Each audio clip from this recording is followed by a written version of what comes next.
सभे गुटे ठाने नुआ खेसुँ। झाकर सखालू आमर घर के धान आनसन।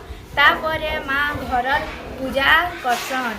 नुआखाई गुड़ देई करी नुआ चरा बना हेसी। इटा के पूजा कला परे घरर बड़ बड़खा आमको समस्त को नुआ चरा देसन। आमे खेसुँ सान माने बड़ मान को गोड़ छि करी जुहार करसुँ। आउ सभे समकु नुआखाई जुहार कहेसन। हेथिर लागी एज आमे आमर स्कूल रे खली दना राखी धान आनी करी रखिछुँ। नुआखाई आमर समकिरर लागी मजा मजलिस दिन ए।